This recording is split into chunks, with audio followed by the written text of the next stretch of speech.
The hell are you supposed to be?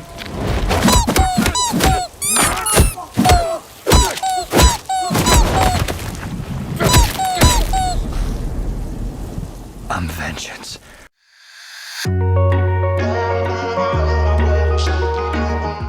Hi, my name is Antidote.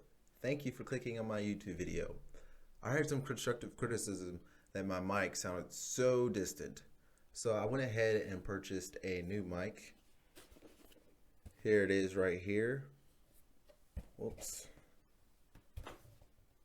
If anyone's planning on streaming or doing YouTube videos, hopefully that's enough information for you to start out. I recommend spending a little bit more, at least around $70 and up, because quality over I guess you get what you pay for. So I think $70 is a good starting amount. Other than that, let's get right into it. We're going to be going over the movie trailer that DC just dropped, The Batman, starring James Pattinson, aka the Glitter Boy. Just kidding. Let's get right into it.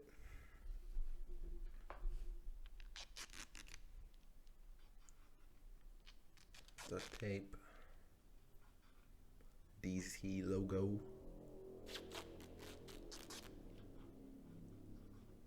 There's a man, a wealthy man, being duct taped by some crazy looking dude, and No More Lies has been taped over his face. So I want to say that's a person of power, and this person of power has been using his platform to lie. That's the reason that this person has gone out of their way to duct tape him up in his room or his house, apartment, whatever, and write No More Lies on there. So we're seeing some already seeing some social reforms happening through force by the people. From your secret friend. Okay, so right here we got James Gordon, or Jim Gordon. He's going to be played by Jeffrey Wright. I understand that some people have an issue with the source material not being a particular race, but the thing is, there's been plenty of times where that has been out of favor for other races. For example, you have Avatar: The Last Airbender. The Avatar is dead. If he was here, he would protect us. My name is Ong. And I'm the Avatar. I ran away. Going.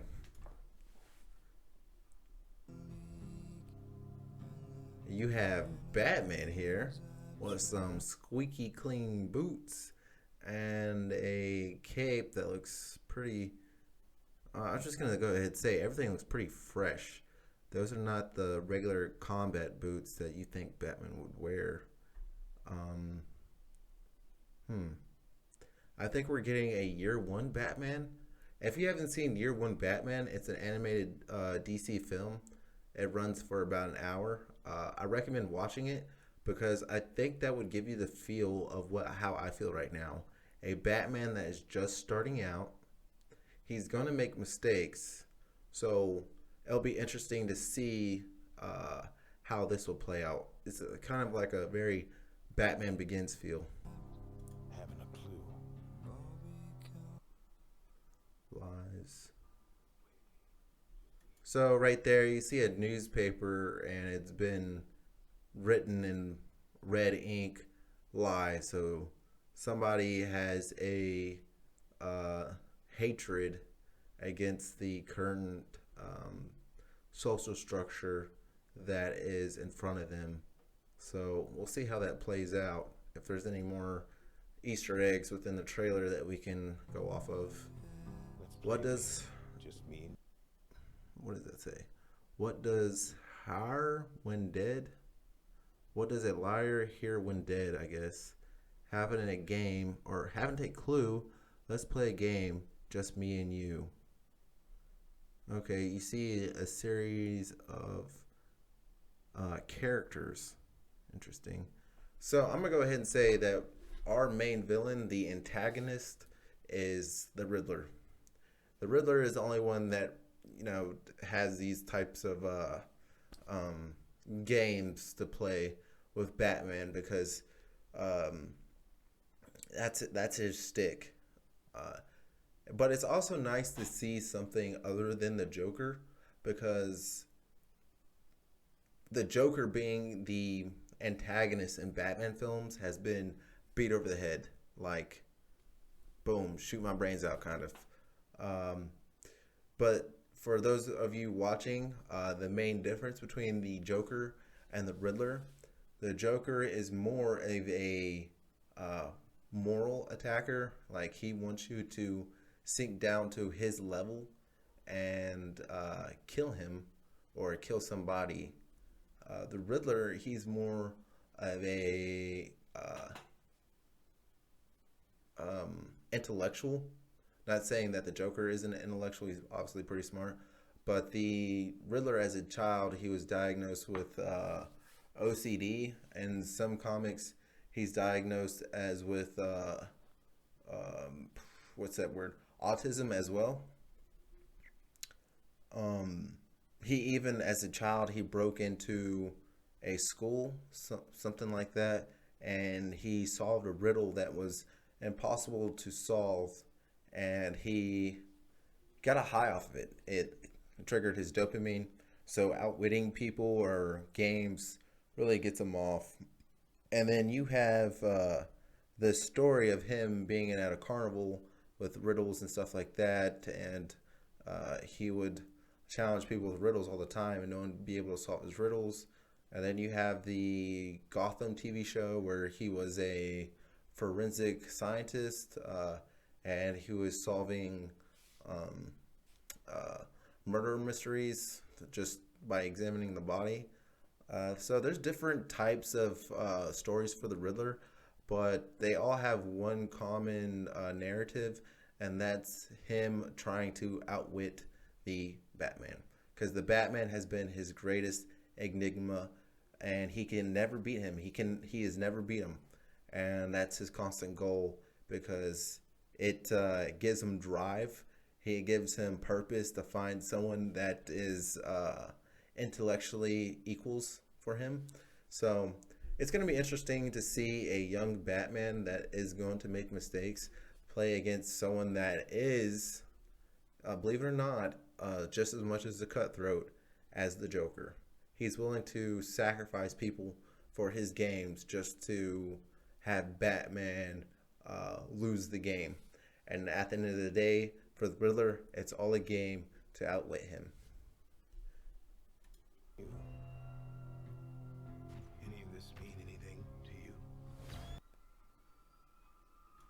So right there, you get a letter that James Gordon's presenting to Batman, saying to the Batman, which is just, you know, a personal message. And that's how the Riddler, that's the Riddler's calling card, is that he'll leave a series of messages that the Batman will pretty much be the only one to understand or play the game with. I like the Batman suit already. I like the eyeliner around James Pattinson's eyes, because in a lot of Batman films you don't really see that outline, but when they take off their mask, you don't. Well, you can see the what's it called? The makeup around his eyes, like in, I think Dark Knight is a great example of where there's makeup around the eyes, and then when he takes off the mask, you don't see any makeup. But I like it here where you can see the makeup. Just a small attention to detail that has been done by DC so far. You're becoming Okay, it looks like the Batcave. Again, I'm gonna hit it again. The Batman, it looks like he is starting out. You can see a Batcave that's not even developed. Car crashes, someone's... Yep, see right there. I think the Riddler knows that the Batman works. I want to say it's Wayne Tower, because that's where, you know, Bruce Wayne, it works, or at least shows up to on a daily basis. And I think the Riddler is smart enough to know that the Batman will have financial security, or the financial income to provide for his lifestyle. So driving it in here, he can kind of narrow down who might be the Batman because of Batman's moral instinct to save the day. You got a car that just drove into a building with a man that has a phone that looks like a trigger signal. Like in the military, we call it an IED. So you can see that this is definitely a calling card to the Batman, and that if Bruce Wayne reacts in a certain way, he's going to trigger the explosion, or it's just a game to see who the Batman is, and the Riddler pretty much won right there. So Bruce Wayne, or Batman's hands are tied pretty much. He can't really do much here. So it'll be interesting to see what happens. I think in the movie nothing will happen. Like, it's just kind of like a Joker prank, a Jokerish prank. But if it's the Riddler, I want to say this man will blow up, and Bruce Wayne here is just gonna have to watch. Okay, Catwoman. Oh, so right off the bat we got Catwoman. It looks like she's also starting out. Interestingly enough, that they're starting out around the same time. And then we just got a brief picture of the Penguin. And the Penguin, he's going to be played by Colin Farrell. I really like the fact that he has done a body transformation. That's very hard on the actors to do. Even though that he may have been using just makeup, it takes a lot of time to undergo those transformations. I know it at least takes about 2 hours. So you can tell he's very committed to the role. And Colin Farrell, he's a pretty good actor. He's been around for, I think, a decade, right off the top of my head, a decade or more. But he's been a notable actor to be reoccurring for such a long time.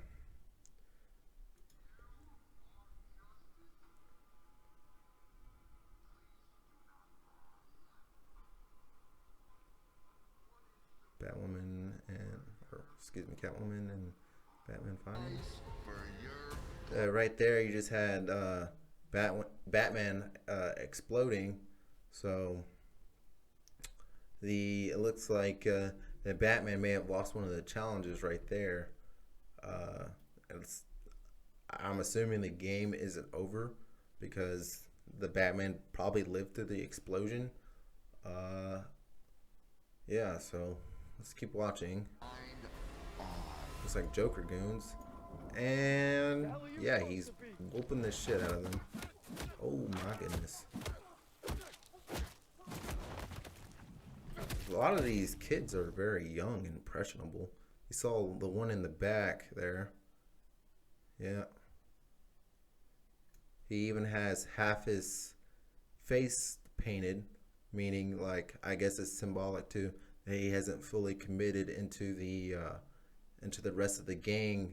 Like the rest here, their faces are fully covered, but they're not in as much shock as this boy here. And I also like the fact that the Batman, he seems very brutal. He's not killing the guy, obviously, But in a lot of movies and TV shows, you'll see the protagonist kind of be one-shotting people with like a love tap, just kind of beep, and then they're like down. But here you see the Batman. He puts him on the ground after hitting him a series of times to the face, and then double tapping him to make sure he's down. So that is very realistic. Kind of gives me the feel of Daredevil.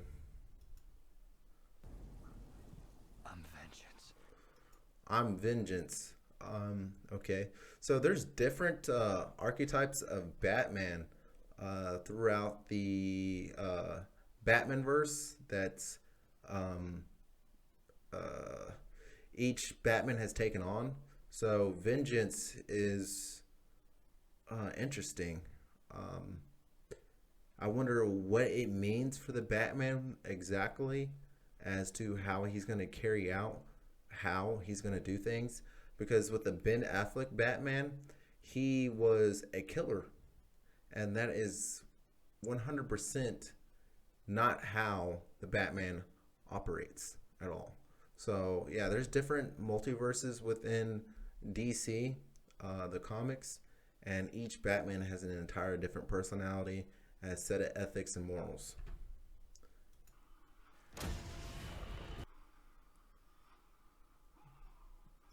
Okay, that's very ironic. The actor James Pattinson, he said that I believe he said that the working out to play a role, a superhero role, was toxic masculinity, and here he is with a muscle car version of the Batmobile, which is known as a masculine vehicle. So again, that's ironic to me.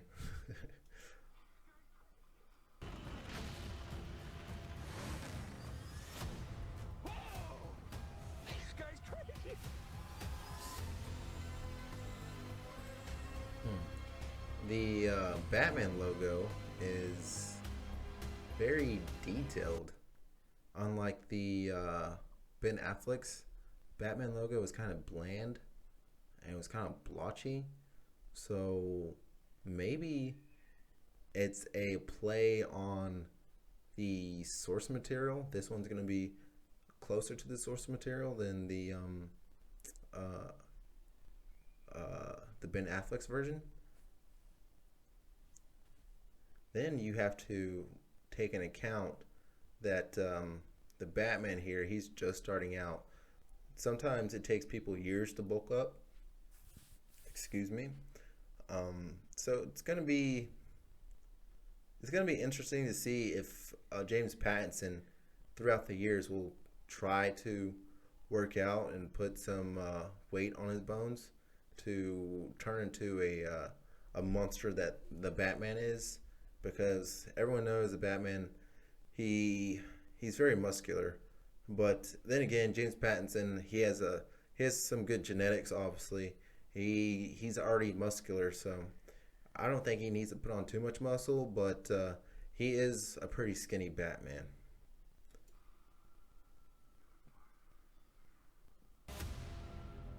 You're part of this too. How am I part of this? Ooh, very edgy. So it looks like the Riddler has it looks like he kind of figured out who the Batman is, and the Batman, he looks pretty pissed, because imagine if you're a hero and somebody figured out who you were, so you care more about your the people you care about safety than your own. And these people that are out to get you, they know that whatever they do to you, you can take. But if you can harm their family, that's how you bring them down.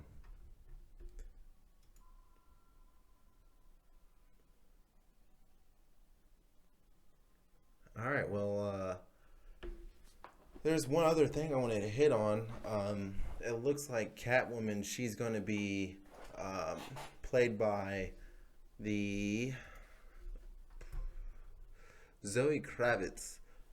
She is a person of color, which is going to be interesting, because Catwoman has been famously another race. But again, I don't think it should matter as long as the actor is played well.